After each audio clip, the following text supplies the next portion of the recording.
on. These are a few of my favorite songs. These are a few of my favorite songs. These are a few of my favorite songs. Good morning. Are you ready to pod the cast? God, I hope so. We're starting a little earlier than we usually do today upon my request, but it'll be all right. You know, you gotta fit these things in when you can make time. Yeah, we're not a professional thing. We're just hobbyists. Avid hobbyists roaming across the open plain. There used to be thousands of us. Actually, there still are thousands of us. Way too many. Way too many. Screaming into the void among millions of other people screaming into the same void. When in doubt, in your 30s, if you decide to have a life crisis, just start a podcast. Apparently, yeah. It's like we went to college and we're guys in our 30s, so I think it's required by law now that we have to have a podcast about something. Absolutely. We are just trying to adhere to the legal law of, I don't even know where to carry this joke. Quarter life crisis in the digital age. Yeah. So who the hell are you? Who the hell am I? I'm Aaron Spadaro. Oh, cool. I'm Dave Halstead. Pleased to meet you, Dave. And we got a podcast that we call A Few of My Favorite Songs. And we're just going to talk about 3 songs. Aaron, you're going to have 2, and I'll have 1 for today. Yep. We trade off on that. That's the whole concept of the show, is that we don't know what the other person's songs are going to be, and we just talk about it. That's the entire premise of this show. Sounds good to me. Very laid back, very chill. We just go with whatever flow hits us. So, you want me to hit you with my first song? Well, first, before we do that, I wanted to address something from, I think, our last episode. The 3rd episode was kind of learning experience, where I brought up a Korn song, Y'all Want a Single. I got really deep into the weeds of, what the song was supposed to be about, and I realized that I lost the thread of what we were supposed to be doing, which is to talk about why we like it. It's like, yes, talking about the artist's intent is a big deal, but it's also what we are here to talk about as what it means to us and why we like it. And it's important that we're not listing what are the best songs. We're listing what are songs that are meaningful to us. What's more important, the artist's intent or the audience interpretation? I think they're both important. We're leaning harder on the audience interpretation. Oh, yeah. I think we both can agree on the fact that while an artist's intent is a fascinating thing to know, it ultimately is kind of meaningless at the end of the day. If the audience doesn't connect with it, it's like it could have all the meaning in the world and it won't matter to anyone outside of that person. So it's the fact that the audience responds to it and the audience has meaning to it. That's what makes songs popular, I guess. I'm sorry, I'm just having several different instances where different musicians have tried to go for a certain meaning and completely lost the audience to various degrees of disaster. But I'm not going to get into any of those right now. Well, as far as the Korn song, Y'all Want a Single, it's the bass riff. Yes. Any Korn song, the bass riff is really what catches my attention, or at least why I liked it when I was a kid and heard these songs for the first time. Well, Fieldy was a past master with a bass. There's no doubt about that. Hell, if you really want to have a kick, at some point, Fieldy released his own solo album called Fieldy's Dreams, which is just him grooving, and it's great.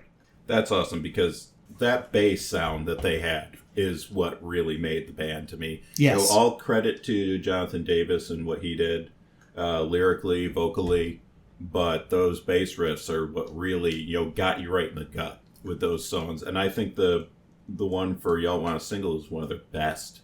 I mean, it does something which I like. I call the contrast. You take 2 contrasting elements. One is this electronic sound, which mostly is associated with the future science fiction electronic sounds. I think to us that immediately evokes sci-fi. Yeah. But they make it sound primal. That dun dun dun dun dun. You might hear that in the Middle Ages, coming over the hills. Dun dun dun dun dun dun dun dun dun dun dun. The Vikings are coming! Tie everything down! And the other thing is that there's one major event. We lost someone who was very important to music history. Yeah.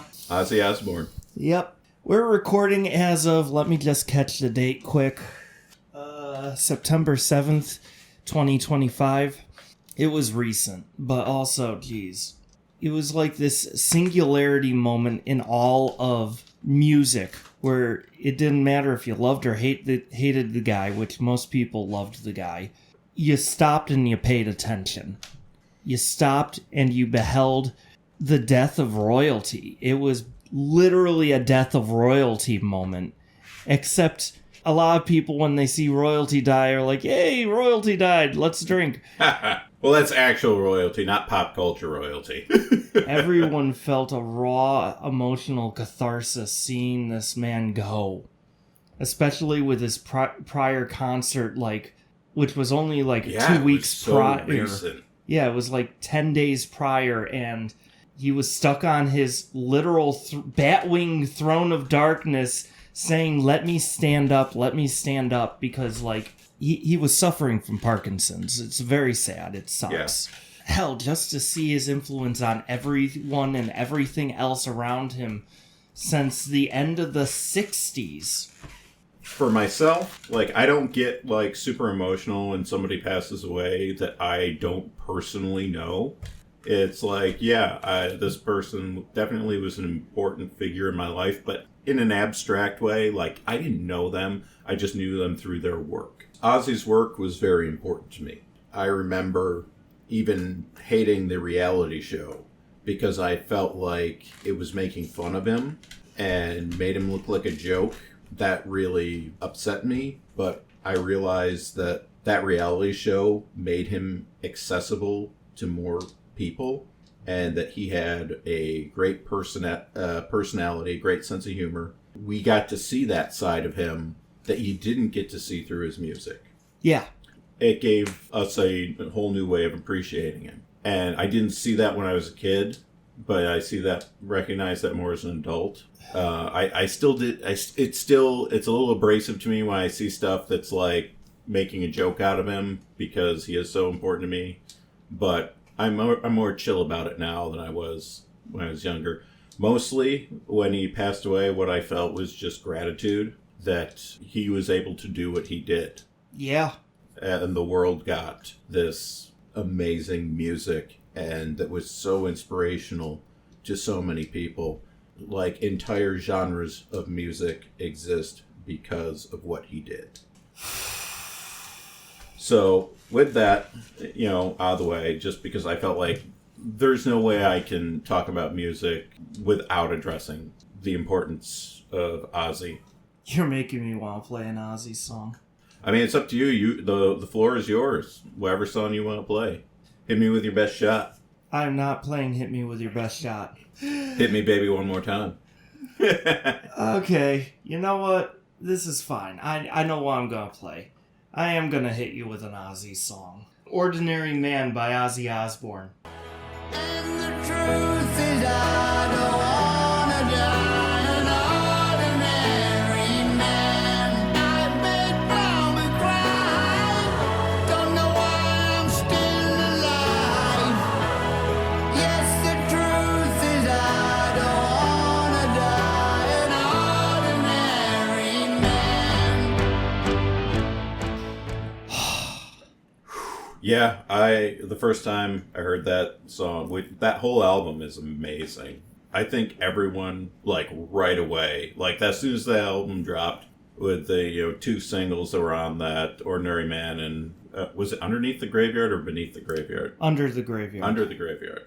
Everyone knew what a significant album that was immediately, at least in our sphere of interest. Yeah, they even made, a Funko Pop of the album cover. It was a moment because, I don't know. It was. And I mean, when I first heard this song, I broke down a little. I cried.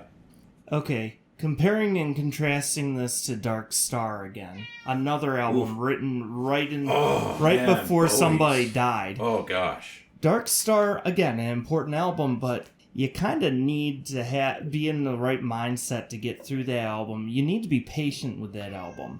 This one was effortless. It is effortless to listen to. It is effortless to love. It is so good, with so many collabs with Elton John and Post Malone and a bunch of other people. There's a lot going on in this album, and as you were saying during the song, it was his eulogy to himself. We all realized immediately what this was when we heard it. And it was the reflection, the, eulogy. And if you look at the history of media, there are some, like you were bringing up Bowie's Dark Star, there are tons of very powerful works, whether it be in literature, film, music, what have you, where someone is at the end and looking back. God, there could be a whole genre that's just like end-of-life stuff. End-of-life working through things. Existential genre? Yeah, pretty much. One of my personal favorite works, and it wasn't even at the end of the guy's life, but it was definitely in the existential genre. There's a Japanese film called Ikiru. Okay. That was by Kurosawa, who was known yeah. for his samurai films. I mean, you've seen Kurosawa's samurai films, Seven Samurai, Rashomon. Mm-hmm.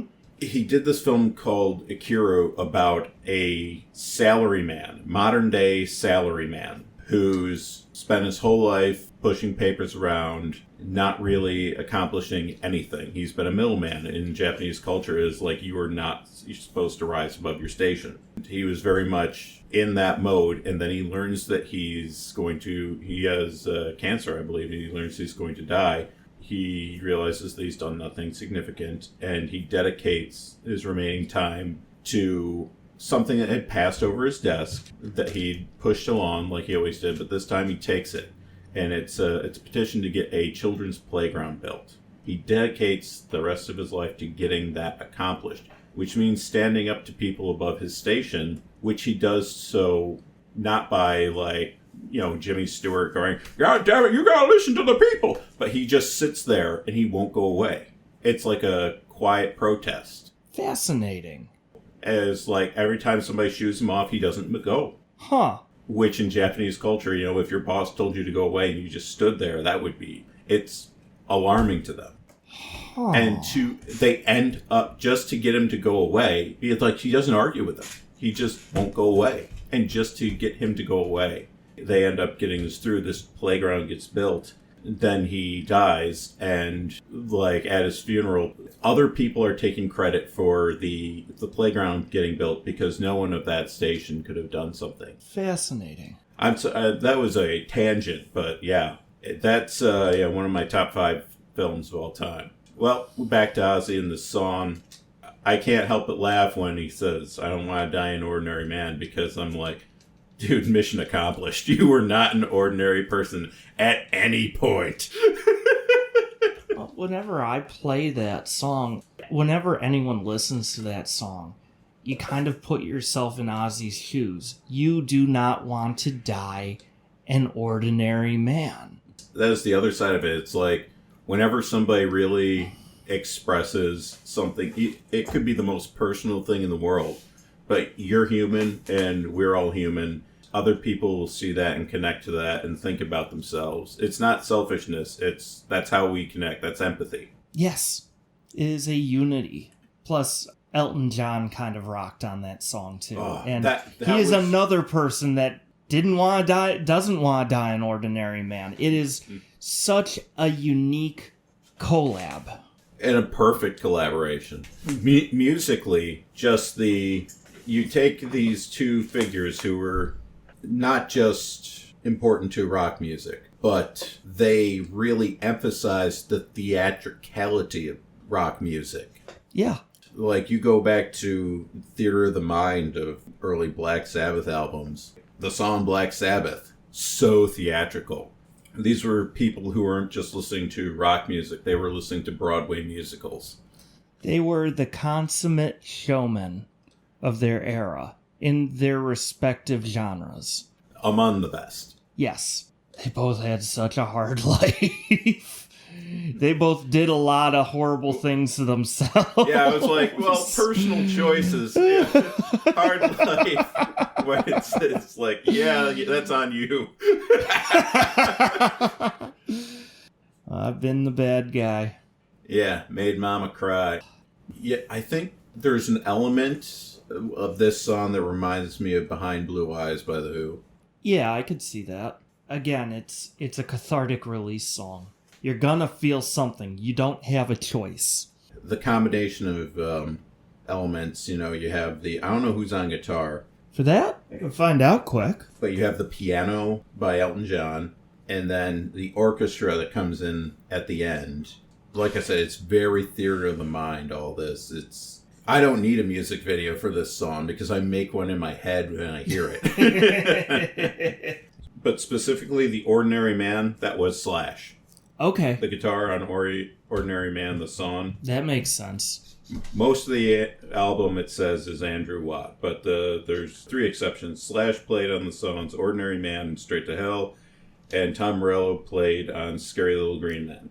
Okay. So yeah, that was Slash. So it's like you've got Elton John, Ozzy, and Slash. I dare you to find more talent in a song. Don't go looking. Yeah. I'm sure you'll find somewhere where it's like 5 different desperate musicians that were just amazing just got together and threw something together. And it's like, I forgot this even existed. Anyways. Yeah, and just raise a glass to Ozzy. Raise a glass. So what do you have for a song?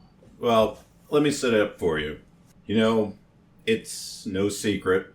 There's a lot of division in our world today. Oh, dear. And personally, I think it's great. I mean, the more divided people are, the easier they are to conquer. And as an aspiring despot overlord, I find that really encouraging. What is happening here, Dave? What are you talking about? There's always some people who are the outliers who say, no, we should put aside our differences and work together. Idealistic fools. And unfortunately, my song today is along those lines. This is United Forces by the Stormtroopers of Death.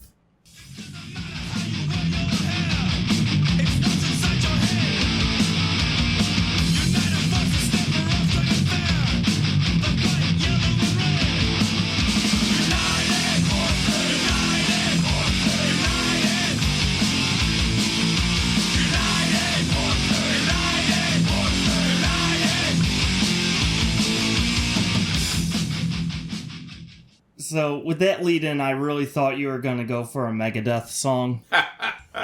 It's Scott Ian of Anthrax. It's his Okay. band. Okay, yeah, that makes sense. Side project he did in 1984, which was, the whole idea was, the interesting thing about Anthrax is what they did to mix different genres of music. I think their more popular, more well-known stuff is what they did with rap in hip-hop. Yeah, okay. Playing with Public Enemy. Yeah. They also did the side project, which was supposed to... The idea, which is this song is about, is putting aside differences and coming together. And it's specifically a mixture of hardcore, punk, and heavy metal. Which, it's crazy to me that people would, draw a distinction between these genres because they're so alike to me. But it's one of those things where it was just some people like to separate all the food on their plate, and that seemed to be more prevalent in the 1980s, where it's don't mix this and that. The guys in Anthrax really turned some heads with this stuff that they did when they mixed genres. Nowadays, if you say you listen to hardcore music, most people aren't gonna know if you're a metalhead or a punk. It was originally a punk genre. But honestly, nowadays, it's with metalcore being so prevalent, it's oh, you listen to hardcore, it means you listen to metalcore. Yeah, I mean, you're immediately going to think of bands like Hatebreed. Yeah, that's it, right there. Or at least it was while we were growing up back in the day. Get off my goddamn lawn, children. I love hardcore. I love old school punk hardcore. I don't really like the more modern stuff because, well, to each his own. You know, the idea of blending genres, I've always liked that. I've always gone in for music like that. Because it's like, it's better together.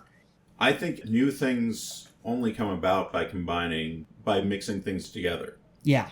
Yeah, it's hard to find the words to how to put that, but it's like there's so many things. Well, they're new, but what they really are is a combination of this and that and the other thing. Look at several of the bands that we saw growing up. System of a Down, which is an extreme metal band. They called it extreme metal because they were like, okay, we're going to take a lot of the 90s nu metal influences and put in a lot of heavy metal stuff, but we're also going to put it to Armenian folk music. Yeah. How do you describe that? Oh, we're just going to call it extreme metal because nobody knows what the fuck they're looking at. It's where a lot of innovation comes from in music, being able to mix and blend stuff like that. I mean, we didn't get the genre of heavy metal without mixing things. Yes. It's like you mix rock with like orchestra. Yes. And you get Black Sabbath. So here's the thing. We have to talk about the sort of tongue-in-cheek, intentionally offensive for the sake, exaggerating things to the point where it's just like, oh, I get it, you're kidding. Because that's what I was doing when I was introducing this. Because, I was trying to get in that mindset of, when people are saying things, but they don't mean them. They're being sarcastic. They're being provocative. Yeah. This album was called Speak English or Die. Okay. The song they've played around the world. Think about that. Stormtroopers of Death. Oh, nothing provocative about that. Yeah. All the things that were meant to be over the top, extreme, were meant to make it silly. It was over the top to be clear that it was a joke. I can just imagine Tipper Gore clutching her pearls while listening to this song. Like, this can't be allowed to hit the public. Slap a warning label on it so all the kids know to buy this specific album. Yeah, that worked out. We all know how that worked out. It's like, now we know where the really good music is. The song off this album that is, I think, one of the first songs they created, which is really the song that indicates what they're about, is United Forces. If you look at the lyrics, it doesn't matter how you wear your hair, it's what's inside your head. No rednecks, no jocks, no bullshit, or macho bullshit attitudes. United Forces stand for all, strong and fair, black, white, yellow, and red. That's a very divisive opinion you've got there. Oh, yeah. How dare you say no rednecks or jocks are allowed in this coalition that you've thrown together? Yeah, I won't stand for this. It is a product of its time in many ways. Because some of that doesn't age well. I feel like it was more of like high school of the 1980s, which reminds me of somebody was watching Stranger Things with their kid, and they got to the scene of 11 being bullied in school. Yeah. And the kid was just like, that would never happen. And the parents were just like, oh, yeah, it would. Yeah, that... Back in the day, kids bullied the crap out of each other in school. If we have gotten away from that, great. I look forward to a future where that's not a thing. I'm not a high school kid anymore, but I'm thinking back to when we were in high school in the early aughts, and it was just like, I never had problems with jocks. It was just like, jocks might also be in band. They might also be nerds and play video games. It was just like, those sorts of divisions didn't really... I mean, there were definitely different cliques of groups. I think it was more pronounced among women than men. Yeah, I never had problems in high school proper. I had problems in middle and junior high, easily. I had a lot of problems with bullying back then, but, Yeah, it was like by the time high school came around, I think a lot of that garbage had been worked out. Yeah, a lot of the garbage had been worked out, and a lot of the real problem students that were causing that had kind of moved on, or they had went to juvie. I don't know. We're in the middle of New York State. Yep. So maybe it's different for us. I'm not saying our experience is universal, But from my experience, your experience, it sounds like, that really wasn't as big of a deal. But everyone I've talked to from like the 1980s, boy, it seems like it was a bigger deal. Older people I've talked to have definitely been like, yeah, everybody, we didn't have cell phones, so everybody just beat the shit out of each other all the time.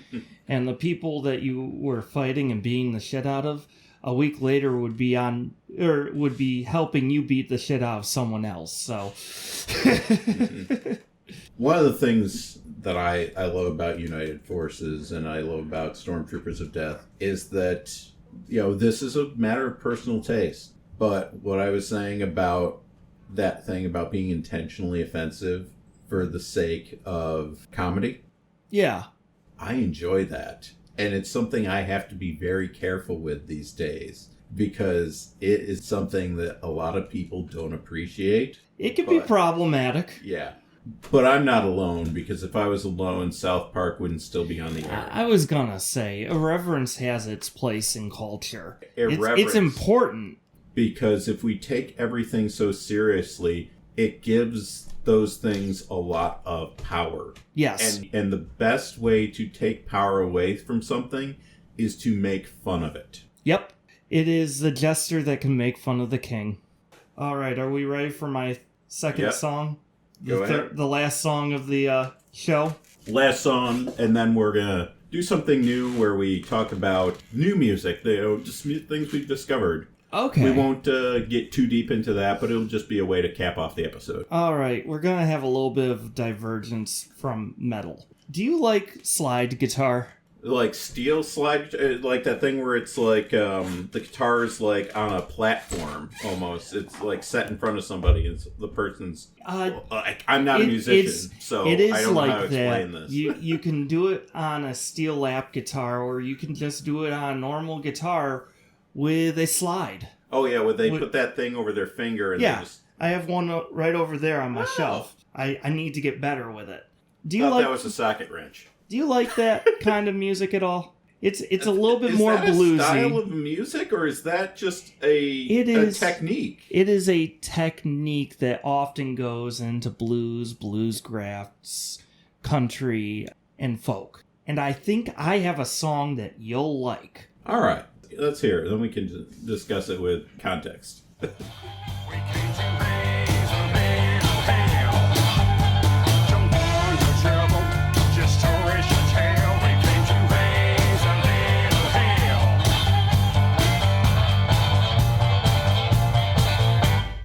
Everybody hail, everybody hail, we just came to raise a little hell. Everybody hail, we just came to raise a little hell. Oh, so this is a sing-along. It really is. Like, this is one of those songs that hearing a band live, and if you'd never heard them before, they start playing a song like this, and the whole crowd will be singing along. Yeah. Because it's just... It's not very heavy lyrically. No, it's Reverend Peyton's big damn band. You almost said Big Dick Band. Yeah, right. Reverend Peyton's big damn band playing their song "Raise a Little Hell." As you heard, it has a part with children participation. Well, they said a little hell. A little hell. Yeah. I do recommend searching out the music video for this because it feels like it was filmed in a depressed Appalachian town. Has Appalachia ever not been depressed? No. It's got a little bit of like, the best way I could describe it is the grittier end of suburbia. It's like I watch stuff online about like abandoned places. Yeah. Because that's something that fascinates me. And it's like, and here's another one on Appalachia. It's like Cold War shit in Europe and then Appalachia in America. The music video just starts with this. It looks like a 10 or 12-year-old boy dressed up in like a band uniform playing a big old drum for that bum, bum, bum, bum, bum, bum, bum, bum. The Reverend Peyton just follows him along with his slide guitar, singing this. And it ends up at a house party pretty much, where everybody is in the kitchen screaming, laughing, and rioting to this song. And I'm watching the music video thinking, I've never been there, but I know these people. I know what it's like to be in this specific situation. This is a riot. I love everything about this right here, right now. Yeah, I remember watching the Dropkick Murphys did a Christmas song. Yeah. And their music video for that, where it was all the family hanging around, I was just like, this was my family growing up. Yep. Again, it's not technically complex. No. I love the slide guitar on it. That's a skill set I don't have, admittedly, so I can really appreciate it when I hear it. But the actual structure is not that complex, but it hits you in just the right place to make your brain go, oh, I'm gonna go raise a little hell now. Just a little. Just a little bit. Hell, a Reverend just told me to do it. It's fine. Is there any qualifications to calling yourself a reverend? Or I need to look this up. Folks. What brought this to your attention? You know, obviously you said folk music, and you travel in different circles musically than me. This is one of those songs that actually showed up on my YouTube feed. It showed up like 2 years ago, and it got stuck there. So let's see. Reverend Peyton's Big Damn Band, 3-piece American country blues band out of Brown County, Indiana. It looks like they were formed in the mid-aughts, somewhere around then. Is Reverend Peyton actually a reverend? I don't frickin' know. It doesn't look like there's much information on that. Kind of like the Reverend Horton Heat. But, you know, he's playing his resonator guitar, which resonator guitars are friggin' amazing. So, like, when you hear music, there are times when you can, like, key into, like, what instruments are playing. Yeah. Like, that's something I really can't do. It's just, like, I hear the blend of everything together. That blend is nice and everything, but I've played in enough bands, and I've played guitar for long enough that I can kind of identify one thing versus another. Like you were talking about earlier, there's a lovely driving bass riff in this song, and I picked up on that almost immediately. Yeah. Boom, boom, boom, boom, boom, boom, boom, boom, boom. I can split that up in my brain, don't get me wrong. It's just a groovy little song that I absolutely love. Music doesn't have to be complicated. No! You know? This is enjoy the simple things in life, and you know, as much as we can talk about how grandiose and operatic some music can be, a little hardcore song or some very simple folk song, Yep. you know, played fast with energy, and some music it's about the energy That's more it. than It's how it anything else. affects you when you hear it play, and it's perfect. It's something you can't over-intellectualize. It's just one of the simple pleasures in life.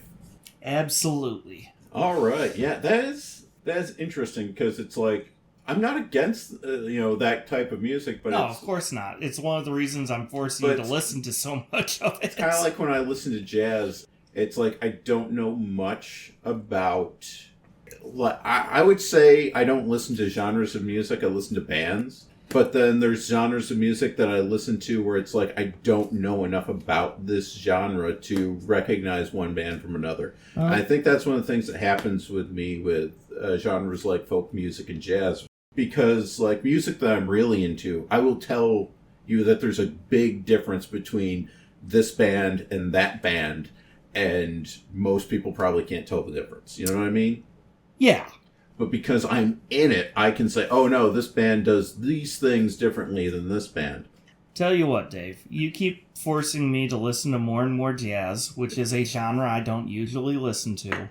I'll force you to listen to more and more folk. Well, like I said, I don't know much about jazz. I usually just put it on as background music, but it's like finding specific folk artists or specific jazz artists is a lot harder for me than finding rock and metal musicians. Yeah. To me, the individual bands can have such an identity in and of themselves, where it's like, when I hear that, it's just like, nothing against Reverend Big Dick Johnson, or whatever his name is. I need to see if that's an actual musician. Yeah, Google search that at your own risk. That could be one of any folk blues band. It doesn't stand out to me, and I'm not saying that's a bad thing. I could see myself looking up that genre of music and enjoying that genre of music, but not being as invested in the individual artists. Yeah. And that's a thing that's like rock music is very centered around rock stars. It's very much centered around the identity of the Ozzy Osbourne, Elton John, you name Elvis Presley. If you had asked me a decade ago if I liked listening to bluegrass, I would have just been like, no, absolutely not. Mm-hmm. And then I found myself one year at Philadelphia Folk Fest, and I went to one of their smaller side stages, and there was a bluegrass band up on the smaller stage, doing the whole of the Tommy album by The Who in bluegrass style, and it was amazing. Yeah, I've seen listen to bluegrass covers of Metallica and stuff. And they're great. Yeah, they're awesome. What's that band that does 1940s jazz versions of popular music? Oh, jeez. Postmodern Jukebox. Yeah, Postmodern Jukebox. Yeah, it's that stuff's great. Because it's recognizable, but also unique. And I would say listening to that stuff got me more into that style of music. We were talking about mixing genres just a while ago. Yeah. And why it's great. Because it's okay, now that I'm in this side of the Venn diagram, and you've crossed over into my interests, that's going to lead me to discover something else. Yes. That's going to open up the horizon for me to discovering new things. Yeah. That access point, that node It's that needed. leads you from one point to another, mixing genres opens doors. Back in high school, it's you always had that one damn friend that would be here's a mixtape of stuff I find interesting. Here, check this album out. The one guy that was weirdly into music, like you or me. And that was the access point for all these other people that just surrounded them. And that was very important back in the high school ecology, to have that friend that had all of this music they actively looked for. Yeah, it's there were so many ways to discover music. The radio was never my number one source. Nope. The first source for me to discover music through was movies. Movie soundtracks. For me, it was my older brother. It was my older brother, and then eventually I just actively started looking for stuff. Yeah, my older siblings' boyfriends. Yep. Became husbands, became ex-husbands, whatever. That's too much to go into. Yeah. Yeah. You got to be brought to the table somehow. You don't just walk up to a table and just oh, here's a buffet for me. Somebody invites you to the table. Yeah. And that can be done through a family member or artists. Sometimes you discover a band because an artist covers a song and you're well, wait a minute, where did that song come from? That song sounds different than the rest of this album. And you discover, it's a cover. Which is how I discovered Stormtroopers of Death, was through Ministry covered that song, United Forces. No kidding. I'd never, I wasn't a big Anthrax fan. Or, I knew Scott Ian mostly as a TV personality on VH1. Yeah. And it's hadn't listened to any Anthrax music or any of that, but I listened to Ministry because I really got into industrial music through 9 Inch Nails music videos. Actually, you're partially to blame for the reason I'm into industrial music. You're welcome. We've talked about this before, right? You dated a girl in high school who sat next to me on the bus, and you introduced her to 9 Inch Nails. Yep. And I sat next to her in the bus, and she introduced me to 9 Inch Nails. Yep. So, yeah. Okay, enough of that. So let's wrap up the show and with what we said we were going to do, which is mention some new music. So tell me, what is the best new band releasing music nowadays, and why is it Castle Rat? Because it's Castle Rat. Has their new album come out yet? I don't know. They've released a couple of singles. They released Wolf 1 and Serpent. And Wizard. And is that part of the new album? Yeah, that's part of the new album. That's a good song. That gets stuck in my head a lot. I think the stuff coming off of their new album, it sounds better than their first album.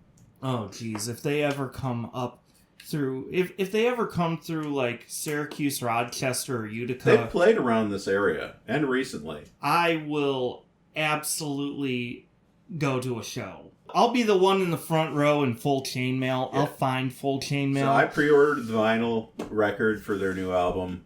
If there's a certain song you want to play a clip from that, I would recommend Wizard. Yeah, let's Play a few seconds of Wizard. let's play some Wizard for a minute.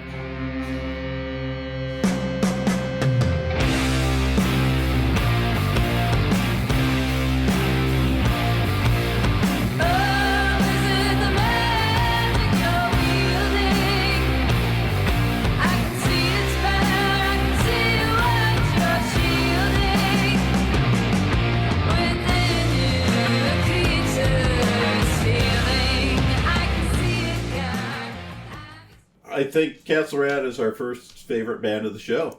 Yep, pretty much.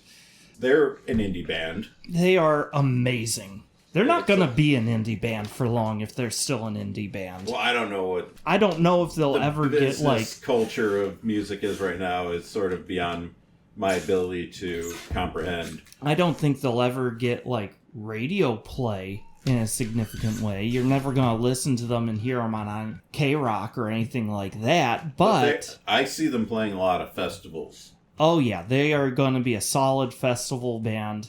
I'm pretty sure they pack their shows. I've seen live footage of their shows where they They just have a good live show, and that's very smart today. They have shows where they have people in full medieval armor smashing on each other, like Buhurt. That's people- really helping push, their views on like YouTube and Oh, stuff. yeah. Their music, the fact that they're making music videos, which a lot of bands aren't, a lot of indie bands aren't. Plus- we laugh at the quality of the music videos, but that's intentional. It And is they're lower amazing. than I Am the Black Wizard's quality, don't get me wrong. Okay, maybe it's not that low. Nothing's that low. But it gives it that 70s, 80s fantasy It's a little feel. tongue-in-cheek. And it's awesome. It's just awesome.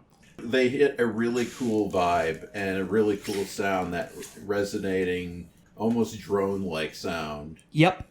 And the echoey vocals of the lead singer, I don't know her name. I did watch an interview with her on YouTube. She's cool. Oh, wait a minute. Riley Pinkerton? Is that right? That might be right. That sounds right. I feel like Riley sounds right. This is one of those bands where it's like, okay, big popular bands that everyone knows, like their music, listen to their music. But when I hear an indie band, I'm like, I'm going to support this. I go out of my way to buy merchandise, whether that's an album, a t-shirt, from bands like this, because, support those smaller bands. That's so important today. Yeah, absolutely. Yep, Riley Pinkerton. The Rat Queen. Rat Queen. Okay, listen I to appreciate that, Rat Queen. listen to these names. Riley Pinkerton, the Rat Queen. Yep, Franco Vittore, the Count. of course. Charlie Ruddle, the Plague Doctor. Oh, yep. And Joshua, I'm gonna screw up his last name. Joshua Sturmick, the Druid. Okay. So Is roll a for initiative. four-piece band. Oh yeah, okay, never mind. There's a fifth band member. Yeah, I was going to say. Alexandria Blair, the Rat Reapress, who's the band's onstage nemesis. Yes. A metal version of a hype man. Who is canonically their enemy. I love everything about this. It's like a band I saw where it was like the bass player was just dressed up like Skeletor. And what's wrong with that? Absolutely nothing, He-Man. Alright, take us out of this. Okay, we're done for tonight.